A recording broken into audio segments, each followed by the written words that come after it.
नमस्कार दोस्तों, user form के सीरीज में आप सबका स्वागत है। वीबीए का यूजर फॉर्म सीरीज चालू है और जिसका सेकेंड लेक्चर है दोस्तों ये। मैं हूं सतीश, लर्न मोर चैनल पे भी स्वागत करता हूं आपका। तो चलिए शुरू करते हैं आज का ये यूजर फॉर्म का लेक्चर दोस्तों।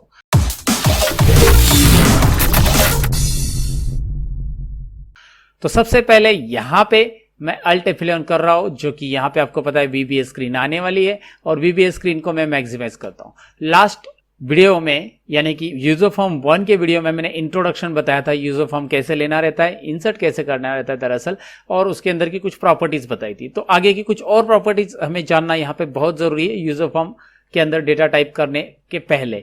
तो चलिए मैं आपको बता देता हूं यहाँ पे सबसे पहले मैं क्या कर रहा हूं।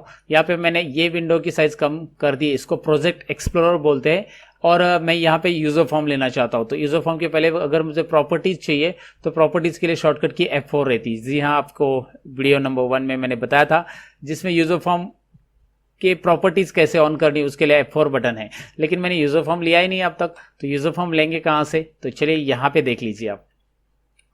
यहाँ पे आपको दिखाई दे रहा है ये ऑप्शंस, और इसमें क्लिक करने के बाद आपको यहाँ पे हाईलाइट भी हो रहा है। यूजर फॉर्म हमें लेना है, तो यूजर फॉर्म यहाँ पे मैं क्लिक करूंगा। तो जैसे क्लिक करूंगा यहाँ पे यूजर फॉर्म आ जाएगा दोस्तों इस तरह से। टूल बॉक्स को मैं नीचे लेता हूँ और यूजर फॉर्म की साइज में यहाँ पे बढ़ाता हूँ।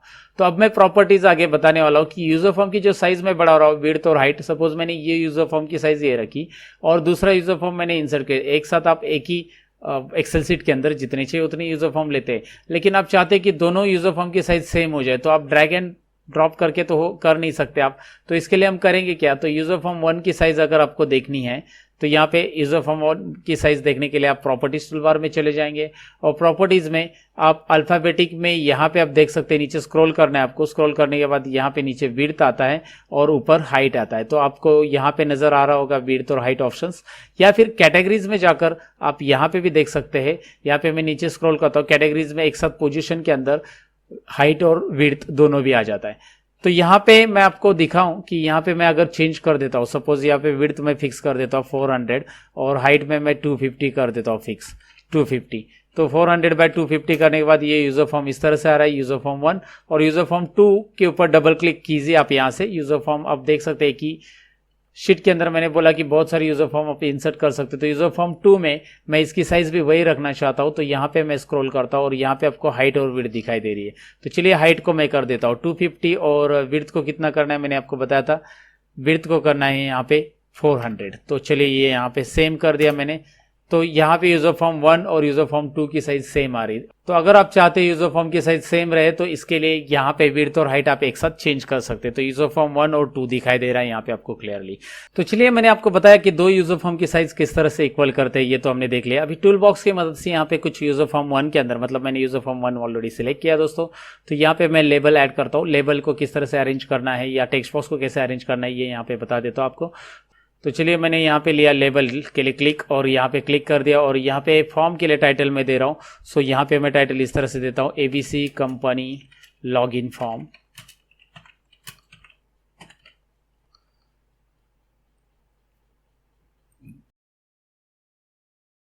तो प्रॉपर्टीज के लिए, मतलब यहाँ पे इस टेक्स्ट को सेंटर लेने के लिए आपको अल्फाबेटिक में क्लिक करना है और अल्फाबेटिक में यहाँ पे स्क्रॉल करके टेक्स्ट अलाइन ऑप्शन आपको यहाँ पे दिखाई दे रहा है। टेक्स्ट अलाइन ऑप्शंस में आपको क्लिक करना है और जैसे आप क्लिक करोगे इसमें से टेक्स्ट अलाइन टू सेंटर लेना है।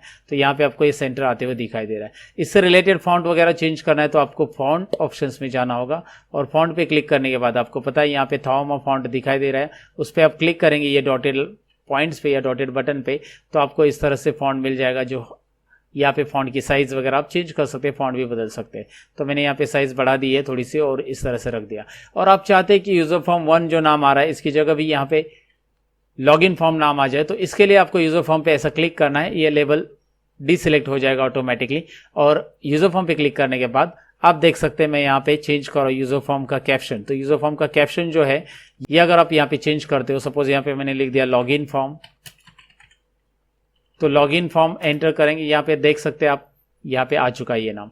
तो अगर आप यहाँ पे नाम चेंज करते हो तो यहाँ पे भी चेंज कर सकते हैं। और ये इंटरनल प्रोग्राम के लिए यूज होता है, और जब भी कभी इंटरनल प्रोग्राम के लिए नेम यूज होता है तो जो कंटेंट है उसका पहले टेक्स्ट इस तरह से आएगा, फॉर्म के लिए FRM आएगा और FRM के बाद आपको जो लिखना है लॉगिन नेम। तो मैंने आपको बताया कैमल केस, तो यहाँ पे कैमल केस में मैंने लिख दिया FRM, लेकिन फॉर्म है तो FRM लॉगिन नेम। तो आप जो नाम यहाँ पे एंटर करोगे, जैसे नाम यहाँ पे दोगे, इस तरह से इस फॉर्म को यहाँ पे नाम आ जाएगा। देखो यूजर फॉर्म 2 को तो मैंने नाम नहीं दिया, 1 को दे दिया है, तो इस तरह से उसको आ जाएगा। और उसके अंदर 1 के अंदर मैंने ये हेडिंग भी ऐड कर दिया इस तरह से। तो हेडिंग आप देखना चाहते हैं F5 प्रेस करके देख सकते हैं, इस तरह से आ जाएगा। उसके बाद लेबल लेके यहाँ पे क्लिक करना है और सपोज यूजर ID करके मैं यहाँ पे लिख रहा हूँ यूजर ID के बाद यहाँ पे इस लेबल को एज इट इज रख देता हूँ और Ctrl+C और Ctrl+V यानी कि कॉपी पेस्ट करेंगे हम लोग।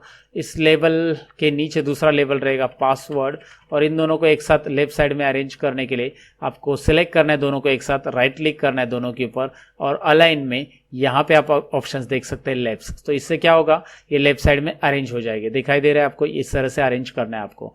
तो 2 लेबल एक के नीचे एक आने के लिए प्रॉपरली आपको यहाँ पे अलाइंस ऑप्शन में लेफ्ट ऑप्शंस मिलता है, और जिसके जरिए आप इसे इस तरह से अरेंज कर सकते हैं।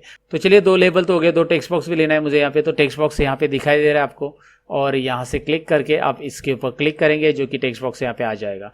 अब मैंने आपको हमेशा बोला है, जब आप टेक्स्ट बॉक्स लेते हो या लेबल लेते हो तो उसका इंटरनल नाम देना बहुत ज़रूरी है। तो इसका इंटरनल नेम क्या रहेगा, इंटरनल नेम यानी कि TXT यहाँ पे दिखाई दे रहा है आपको, मैं लिखता हूँ TXT कैमल केस में लिखना है। तो इसमें यूज़र ID लिखने वाला, तो यूज़र ID इस तरह से यहाँ पे आप लिख सकते हैं। इसको एंटर कीजिए, इसको, ये अप्लाई हो गया है। और दूसरा टेक्स्ट बॉक्स जब मैं इसका लूँगा तो इसके लिए मैं कॉपी और पेस्ट ही करूँगा। कॉपी और पेस्ट करने के बाद दूसरा टेक्स्ट बॉक्स का नाम भी यहाँ पे टेक्स्ट बॉक्स 1 आ रहा है, तो उसको भी यहाँ पे इंटरनल नेम में मैं चेंज कर दूंगा, और इसका नाम यहाँ पे मैं रख दूंगा सपोज TXT पासवर्ड, क्योंकि इसके अंदर पासवर्ड हम लोग एंटर करने वाले। तो इस तरह से मैं इसे रख देता हूँ। तो इसे भी अरेंज करना है तो आपको इस तरह से अरेंज करना है। एक तो इन दोनों को साथ में अरेंज करना है, तो यहाँ पे आप देख सकते हैं राइट क्लिक अलाइंस में जाकर इसे टॉप्स करके आप अलाइन कर सकते हैं। तो टॉप्स अलाइन करेंगे तो ये एक लाइन में आ जाएगा इस तरह से। मतलब सिलेक्ट करना यहाँ पे ज़रूरी होता है इन दोनों ऑब्जेक्ट को। आप देख सकते हैं Ctrl+Z। अगर मैं ऑब्जेक्ट को ऐसे सिलेक्ट करता हूँ, मतलब ये ऑब्जेक्ट पहले सिलेक्ट होता है और अलाइंस में जाकर यहाँ पे टॉप्स करता हूँ तो वो पासवर्ड नीचे आ जाएगा। अगर मैं ऑब्जेक्ट इस तरह से सिलेक्ट करता हूँ लेफ्ट टू राइट, यानी पासवर्ड पहले सिलेक्ट करता हूँ, अलाइंस में जाकर यहाँ पे टॉप्स करता हूँ, तो ये क्या होता है आप देख सकते हैं टॉप्स, तो पासवर्ड ये टेक्स्ट बॉक्स ऊपर चला जाएगा। तो ये सिलेक्शन के ऊपर डिपेंड करता है। और इन दोनों को सिलेक्ट कीजिए आप। अब देखिए मैंने पहला ऊपर का ऑब्जेक्ट सिलेक्ट किया है, तो क्या होने वाला है, अलाइंस अगर मैं लेफ्ट करूंगा तो नीचे का ऑब्जेक्ट राइट साइड में आ जाए, क्योंकि पहला ऊपर का ऑब्जेक्ट सिलेक्टेड है। तो जो भी पहला ऑब्जेक्ट सिलेक्टेड हो जाता है उसके अकॉर्डिंग ही ये अलाइन हो जाता है। तो अलाइन आपको कैसे करना है वो यहाँ पे समझ सकते हैं आप। तो आपको यूजर को नीचे लेना है, यहाँ पे भी इसे अलाइन करना है। ये तो ऑलरेडी अलाइन है, ये अलाइन मैंने कर दिया है। तो अलाइन करना कैसे है वो आप समझ गए होंगे। मैं इसे थोड़ा सा ऊपर लेना चाहता हूँ दोनों को साथ में। अभी अलाइन के बाद इन दोनों को एक साथ रखना है मुझे, बार बार यहाँ पे सपोज मूव करना है इसे, तो बार बार इसे सिलेक्ट करना ना पड़े, इसीलिए राइट क्लिक करना है इसके ऊपर। तो राइट क्लिक यहाँ पे आपको ग्रुप ऑप्शन मिल जाएगा। तो ये ग्रुप भी जरूरी है यहाँ पे समझना। ग्रुप करेंगे तो ये दोनों कंटेंट यहाँ पे ग्रुप हो जाएंगे, मतलब यहाँ पे लेबल और टेक्स्ट बॉक्स साथ में ग्रुप हो जाएगा। और यहाँ पे भी यूजर के लिए भी आप इसको सिलेक्ट कीजिए, राइट क्लिक कीजिए और इसे भी आप कीजिए इसके ग्रुप। तो यहाँ पे आप देख सकते हैं अभी मैं इसे ड्रैग करना चाहता हूँ तो इसे सिलेक्ट करूंगा सिंपली और ड्रैग करके यहाँ पे नीचे रख दूंगा। तो आगे बारी आती है बटन ऐड करने का। तो बटन के लिए कमांड बटन है ना दोस्तों, तो कमांड बटन यहाँ पे दिखाई दे रहा है। कमांड बटन आप अगर ये छोटा साइज रहेगा तो कमांड बटन ऐसे भी जाएगा, बड़ा साइज रहेगा तो एक लाइन में आ जाएगा। तो ये टूल बॉक्स का साइज कितना है वो डिपेंड करता है कमांड बटन कहाँ पे अपेयर हो रहा है। तो कमांड बटन यहाँ पे आपको दिखाई दे रहा है, माउस पॉइंटर उस पर रखते ही यहाँ पे लेबल आ जाता है और क्लिक करना है और इधर क्लिक करना है। इसके भी 2 नाम आपको देने, एक तो कैप्शन देना है और साथ में एक इंटरनल नेम देना है। तो कैप्शन और इंटरनल नेम आएगा कैसे, अपीयर कैसे होगा, देना कैसे पहले देख लीजिए। यहाँ पे कैप्शन, जैसे वो बटन सिलेक्टेड है तभी आप यहाँ पे कैप्शन दोगे। इसको नाम देना है मुझे सबमिट और एंटर करके देखूंगा वहाँ पे अप्लाई हो चुका है। और यहाँ पे ऑलरेडी ये दिखाई दे रहा है आपको इंटरनल नेम के लिए अंदर भी कमांड बटन 1 आ रहा है, तो मैं इसे ले रहा हूँ CMD सबमिट, CMD सबमिट। तो यहाँ पे ये पता चला होगा उम्मीद करता हूँ। बटन कैसे ऐड करना है ये तो यहाँ पे पहले ही लेक्चर मैंने बताया था, लेकिन कॉपी पेस्ट करके मैं से और एक बटन ऐड कर रहा हूँ जो कि मैं यहाँ पे रख रहा हूँ नीचे, और इसमें मैं क्लिक करके ऐसा आप कैप्शन भी चेंज कर सकते हो। उसी के अंदर क्लिक करके आप एग्जिट बटन यहाँ पे आप टाइप कर सकते हैं। तो ये इंटरनल प्रोग्राम का नेम नहीं, लेकिन ये एग्जिट बस आपको डिस्प्ले हो रहा है। तो इंटरनल प्रोग्राम के लिए यहाँ पे नेम देना है जो हम लोग कोडिंग के लिए यूज़ करेंगे। तो इसको हम लोग नाम देंगे CMD एग्जिट। तो ये समझ में होगा आपको कैसे करना है। अब ये पूरा फॉर्म रेडी है। मैं एग्जिट के ऊपर कमांड भी देना चाहता हूँ, तो वो देके दिखाऊंगा मैं आपको। F5 बटन प्रेस करके आपको दिखाता हूँ। यहाँ पे टेक्स्ट बॉक्स आ रहा है, फिर सबमिट बटन आ रहा है और यहाँ से आप क्लोज करेंगे तो ये क्लोज हो रहा है। तो यहाँ पे लेकिन ये एग्जिट बटन से क्लोज होना चाहिए। तो डबल क्लिक कीजिए, जैसे एग्जिट बटन पे डबल क्लिक करेंगे आप दोस्तों, तो यहाँ पे आपको दिखाई दे रहा है प्राइवेट सब्जेक्ट CMD एग्जिट, वही बटन का नाम आ रहा है। तो यहाँ पे CMD एग्जिट इसलिए आ रहा है क्योंकि हमने इंटरनल नेम के लिए CMD एग्जिट दिया, और यहाँ पे कोडिंग करने के लिए इजी हो जाएगा क्योंकि सभी प्रोग्राम यहाँ पे एक साथ आने वाले। तो कौन से बटन के अंदर कौन सा कोड लिखा गया है यहाँ पे इस टाइटल से आपको पता चलेगा। तो यहाँ पे फिलहाल मुझे एंड कोड लिख देना है। अब ये इतना ही कोड क्या करता है, ये एंड कोड यहाँ पे एग्जिट कर देता है इस यूजर फॉर्म को। तो लेकिन मैं कमेंट जरूर ऐड करना चाहूँगा कि एंड कोड क्या करता है। सो ये बटन क्या करता है, this is use to exit the user form. तो ये एक्शन क्या होगा कि यूजर फॉर्म को एग्जिट करने के लिए। तो कमेंट लिखने के लिए आपको क्या करना रहता है VB के अंदर, आपको पहले भी बताया मैंने और यहाँ पे भी बता देता हूँ। कमेंट अगर आपको इसमें लिखना है तो इन्वर्टेड कोमा यहाँ पे आपको दिख रहा है, सिंपली इन्वर्टेड कोमा यहाँ पे ऐड कर देना है, जो कि इन्वर्टेड कोमा यहाँ पे दिस के पहले मैंने ऐड कर दिया है। तो ये कमेंट है जो कि प्रोग्राम के दौरान रन नहीं होगी, बट आपको जब कोडिंग देखनी रहेगी या जो भी आपका कोड दोबारा देखता है तो उसको समझ में आना चाहिए कि भाई इसके लिए ये एंड कोड मैंने क्यों लिखा है, ये फंक्शन क्यों लिखा है। तो यहाँ पे ये उनको समझ में आएगा।